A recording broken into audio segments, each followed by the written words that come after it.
দেশজুড়ে মোটরসাইকেল চালকদের জন্য আসছে বড় ধরনের ধাক্কা। আগামী 2026-27 অর্থবছরের বাজেটে মোটরসাইকেলের উপর নতুন করে অগ্রিম আয়কর বা এআইটি আরোপের পরিকল্পনা করেছে জাতীয় রাজস্ব বোর্ড বা এনবিআর। নতুন প্রস্তাব অনুযায়ী 110 সিসি পর্যন্ত মোটরসাইকেল থাকবে করমুক্ত, তবে এর বেশি সিসির বাইকের মালিকদের গুনতে হতে পারে বছরে অতিরিক্ত কর।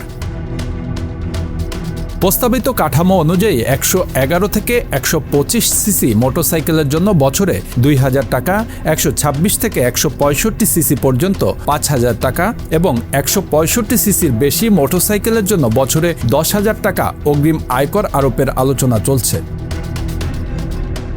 বাংলাদেশ সড়ক পরিবহন কর্তৃপক্ষ বা বিআরটি এর তথ্য বলছে, দেশে বর্তমানে নিবন্ধিত মোটরসাইকেলের সংখ্যা প্রায় 48,70,000-এর বেশি। এর মধ্যে যদি প্রায় 10,110 সিসি বা তার নিচের বাইক বাদ দেওয়া হয়, তাহলে করযোগ্য মোটরসাইকেলের সংখ্যা দাঁড়ায় প্রায় 38 লাখ।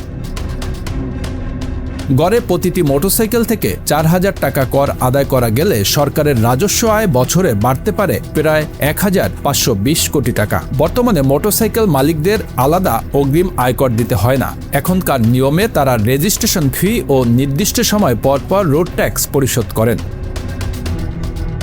50 থেকে 125 সিসি মোটরসাইকেলের জন্য রেজিস্ট্রেশন ফি 9,291 টাকা এবং 2 বছর পর পর মোট 4,600 টাকা রোড ট্যাক্স দিতে হয়। অন্যদিকে 125 সিসির বেশি মোটরসাইকেলের জন্য রেজিস্ট্রেশন ফি 11,764 টাকা এবং রোড ট্যাক্স 9,200 টাকা। নতুন এই অগ্রিম কর কার্যকর হলে মোটরসাইকেল ব্যবহারকারীদের বার্ষিক ব্যয় আরও বাড়বে বলে মনে করছেন সংশ্লিষ্টরা। তবে আয়কর আইনের আওতায় মোটরসাইকেল মালিকরা চাইলে আয়কর রিটার্ন জমার সময় এই অগ্রিম কর সমন্বয় করতে পারবেন।